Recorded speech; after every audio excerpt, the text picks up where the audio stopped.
be no scream. I got neighbors, especially in the night.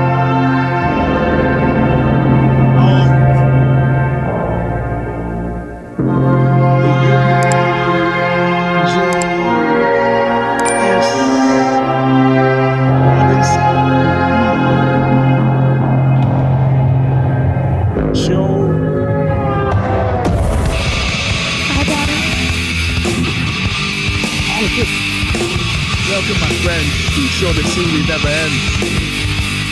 3, 5.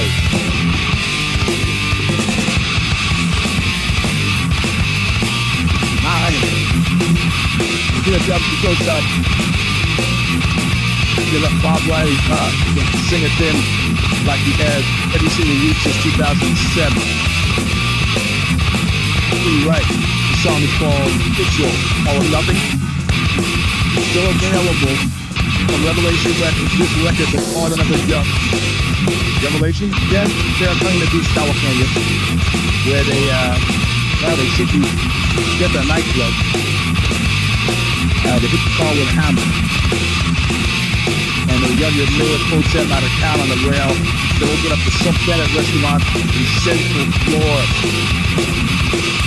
So, man, listen well. Your team's left today. You're on court, then ever. And yeah, I got a haircut. That's why I'm late. Well, outstanding FP. Listen well.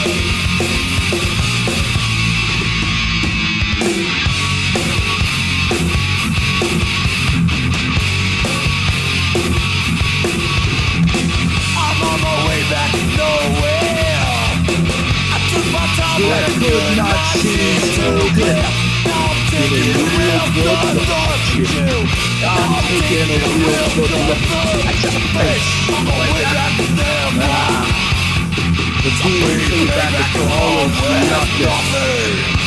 No, my friends, this is not the new one. Let me. I don't know if it's gonna. I put this filter feature on that clears me up, but it makes everything in the background blurry. So I don't know if it'll make any sense. But this is my backyard. Yeah, I guess you can't really. Yeah, that works. It's my backyard. That's not the. Hold on, where's the hat?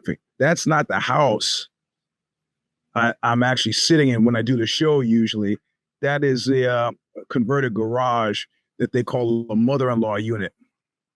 And the mother-in-law is currently not staying there because it's being painted, as is the whole rest of the house being painted, right?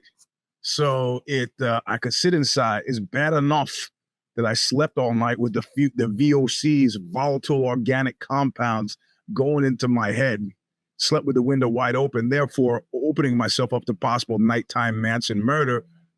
But I couldn't do the show inside as well. So I'm sitting out back. And I'll show you a little bit more. This is the place I'm selling. I tell you this for a certain specific reason, because I just got back from the accountant. And the accountant had some good news and bad news. He goes, well, the good news is with the cuts at the IRS that the Trump administration is planning, you could become a fugitive of justice and they might not catch you. That's the good news. The bad news is, and then he gives me a piece of paper with a number written on it, larger than any number I've ever seen on a tax form. And I have to tell you, honest to God, generally you don't admit to being about to commit crimes on a public venue, but I'm actually going to pay it. So, but I did have a couple long dark nights of the soul where what I considered it in full was actually renouncing citizenship, right? Because I'm not paying that. But you know, the funny thing is, if you actually investigate renouncing citizenship, you discover something that it's a casino. You say, oh yeah, you can renounce citizenship as often as you like. That'll only cost you, and it was thousands of dollars. As it is, with no help from the rest of yous, I did pay June this month, last week, outside of TM. And those of you who come in for the monthly feed via Substack, the rest of you guys, you're living off the fat of the land. Help out a bit here. I can say that with more ardor now than I did before I got that number from the accountant. Yes, yes, yes. It was a high number, but I feel like that basketball player who said, sure, we make a lot of money, but we also spend a lot of money. You see, the system is, once they let a grifter and convicted felon like Carlos Watson loose, why should anybody pay attention to any laws anywhere? In fact, you feel like a sucker for having done so. But it was a complicated kind of rondelay that I went through with, like, do I pay this incredibly large number or do I abscond? Well, if I abscond, or say I could do it the legal way, renounce my citizenship, it's thousands of dollars to do that. And guess what? You still got to pay the taxes. Okay, so suppose I just do the Houdini bit. Remember, they got Al Capone, not so much for being a criminal, but for failing to file his tax return. They didn't get him for not paying them. They got him for not failing to file them. And so then I found myself down some internet rabbit hole where I'm researching Willie Nelson and Wesley Snipes. And I'm thinking, has fear of crime ever motivated anybody to not commit crime? Yeah, whatever. Let them watch. And I said, fear of punishment has never prevented anybody from committing any real crime. But then I finally said, listen, I'm going to quote one of my favorite scenes from Taxi Driver. There's no reality to any of this. I've told people many a time that, what have I said? My kids even know this. Money is an abstraction. You have it, you don't have it, you have it, you lose it, people need it. The kind of amazing things that you can get people to do for money? I could get like when you're a kid, like my kid, Cora, she draws stuff in a little piece of paper, comes up to me and goes, Dad, here's some money. I'm like, thank you, kid. I really appreciate that. That's really cool. I didn't have money before, and now I have it. And she runs away feeling happy, and I feel like, isn't that cute? It's no different, yeah, except for the fact that I can't get car tires with that. But if I take it slightly green or even foreign money, I can actually get car tires and more. I can get people to do things they would not ordinarily do. So finally I had to say, well, what do I lose if I abscond? I got to be committed to never coming back. I got kids who still live in this country. Those kids might want to get married someday, or, want to see me, or, I got a mother who still lives here. I got, and the thousands and thousands of people who showed up on hands off day,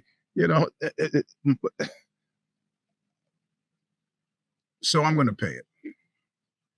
I'm going to pay it because I'm not a piece of shit. I'm going to pay it because I largely believe people should pay taxes. I'm going to pay it because I'm paying into the coffers of a government that I presently now feel is largely highly corrupt. I'm going to pay it. I'm going to pay it because there's no reality to any of this. And when I run out of money, well, that's what the guns are for.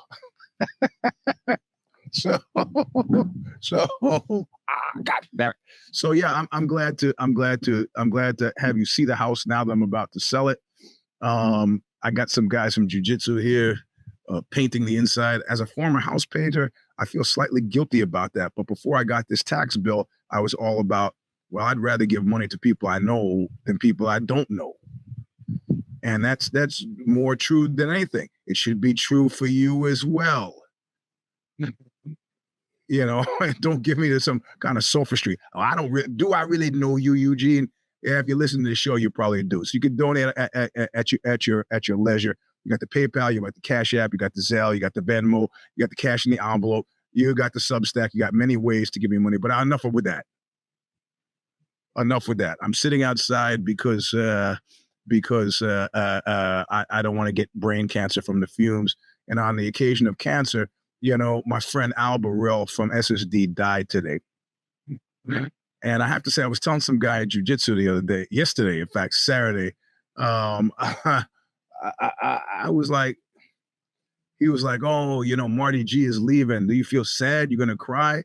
I said, no, I'm not going to cry because, he's leaving. He's not dying. So I'm fine with him leaving. He's a Navy guy. He's used to picking up, and I moved 9 times before I was 10. I'm used to picking up and moving on.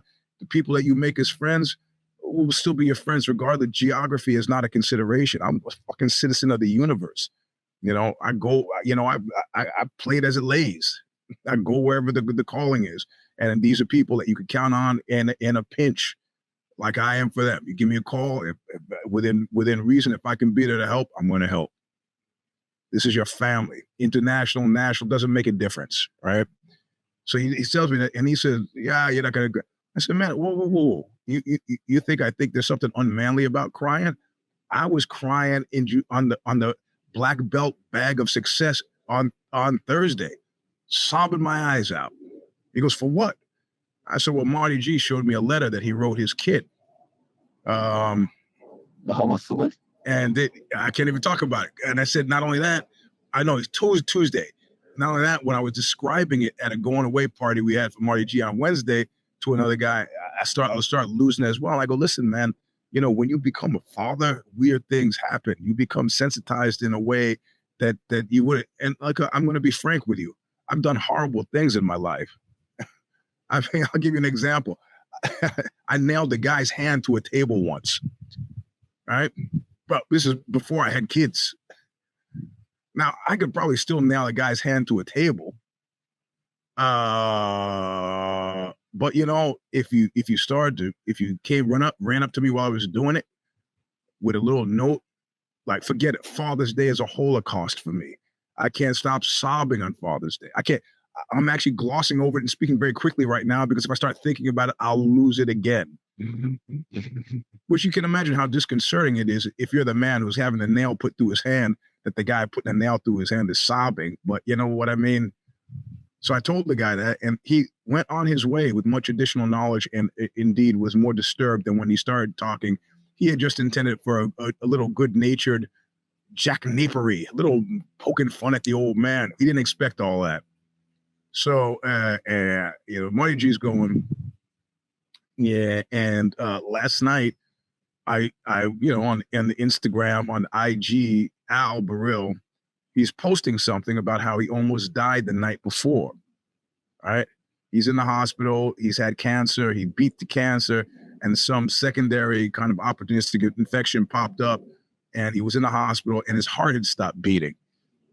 And he posted this. And he goes, and the great doctors here at whatever hospital he's in back in Boston, you know, they revived him and things were great. You know, he's looking forward to life. And then I wake up to the news today that he actually, second night in a row, succumbed. Al's been fighting this fucking thing for 20 plus years at least. He's my age. Now, you know, I remember that thing in The Onion about profiles of cowardice. You know, where the guy just gets a cancer diagnosis. He's like, oh, why can't it be you instead of me? I'd like to imagine that would be me. But, you know, the fact of the matter is, I finally had a glimpse into that when I had those GI issues during COVID. I finally had a glimpse of the reality of it. And those GI issues were so bad. I was like, I understand completely why people take themselves out of the picture. I said, I can't do this. If this is what the rest of my life is looking like, c'est la vie. But if I didn't have kids, it would have been an easy choice. Of course, I discovered that food manufactured in a garage in Redwood City, Impossible Burgers, was what Beyond Burger, Impossible Burger is what was fucking killing me. Stopped it, problems went away. Has my anus recovered? Well, you don't really want to know that, do you? Partially, sort of. It's slowly but surely. Oh, man. Yeah. Yeah. So Al, and I have to think in terms of ways to go out, though, which is where I was leading with all this. That way, I like that way. I've been thinking about it for years. And I used to think, I want to go on my sleep. I don't like that. That's a surprise. In other words, you had plans for the next, when you laid down in bed that night, you had plans for the next day.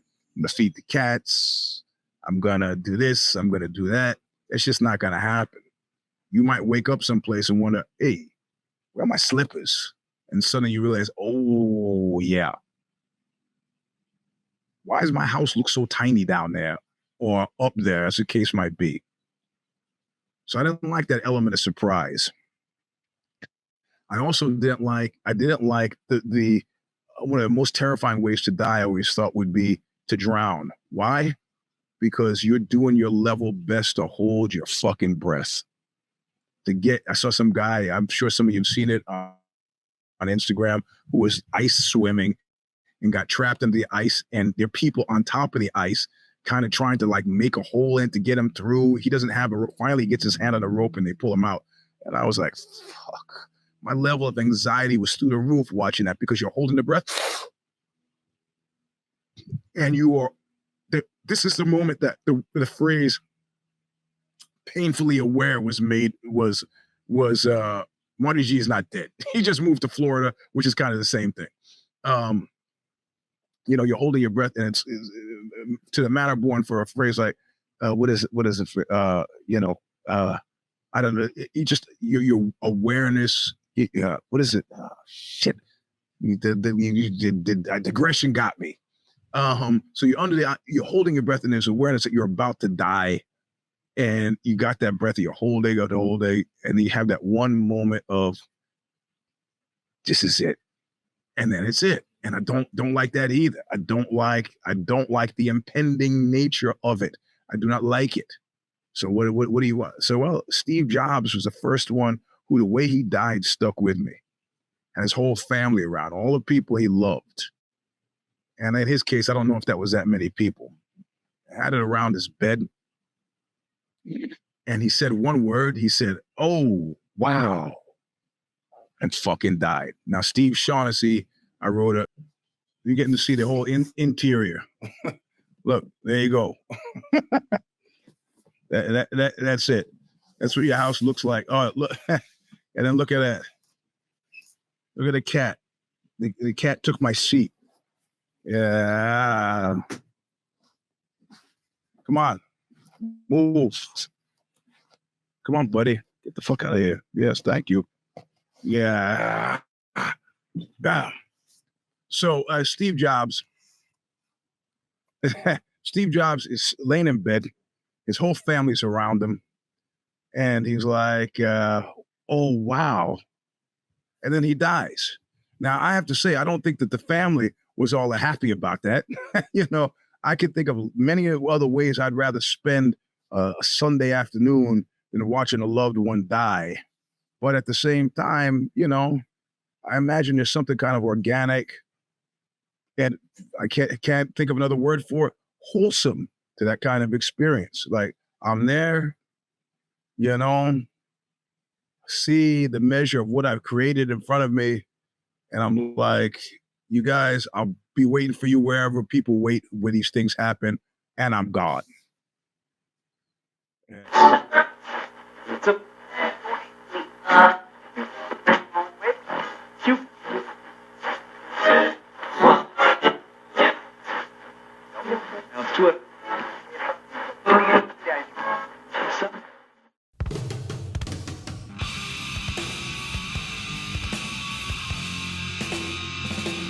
I fly off tomorrow to start the Blue Well tour. I got a roll of duct tape for my leg. I got my knee brace, so I'm hoping I got some acupuncture happening, so I'm hoping I can make it Tuesday. I don't know if I'm gonna. Hey, look at this, kid. I'm finishing up the show now. You want to come sit on my lap? Yeah. Sit on my lap. We'll finish it. But I was whispering. Why? Because I don't want everybody in the neighborhood to know our business. Yeah, put your legs down there. Because I put it on your knees. All right. So fly tomorrow. Play Tuesday. I don't know if I'm going to have, given the time, if I can stay up late enough to get the shoes fit.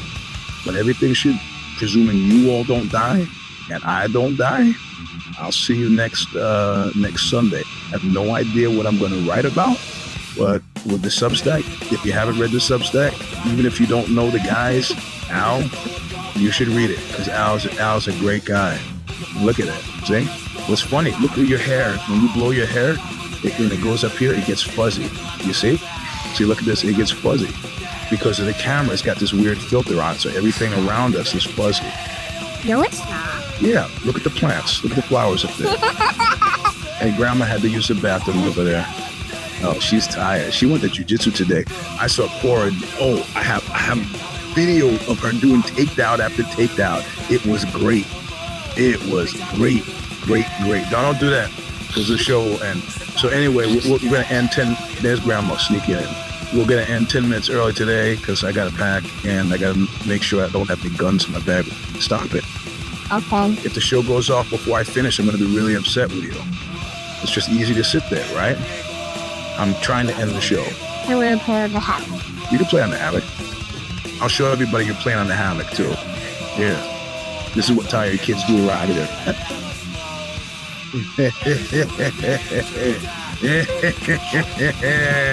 So anyway, see you next week. Try not to die between then. Again, this week we got a bad boss brief happening. I think Wednesday. We recorded last week, so it's every other week on that one. If the shoes fit, don't know if I'll be on it, but we'll figure it out next week, next show. Read the Substack, send it around. It's a mortality contemplation, but that's y'all got to do it. So have fun.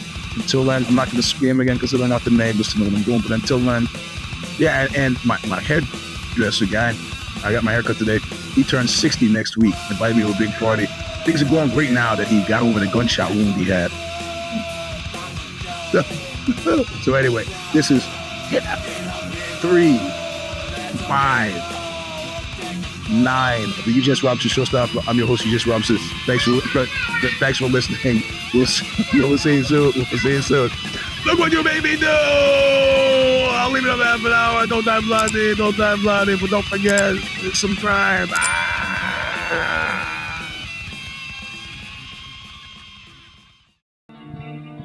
Thanks for joining us this week for yet another episode of the Stomper podcast, featuring your host, Eugene S. Robinson. Follow Eugene's weekly newsletter, which is a soaring hit, over at eugenesrobinson.substack.com.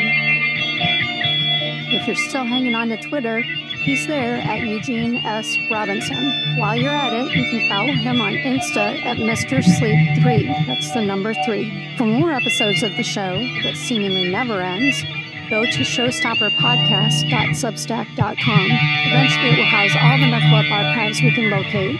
We already have all the jiu-jitsu breakdowns for free. Check out Eugene on the Bad Boss Brief podcast every other Tuesday, as well as the If the Shoes Fit podcast. Be sure to pick up his memoir, A Walk Across Dirty Water and Straight into Murderer's Row, today. Leave him a much appreciated, honest Amazon review.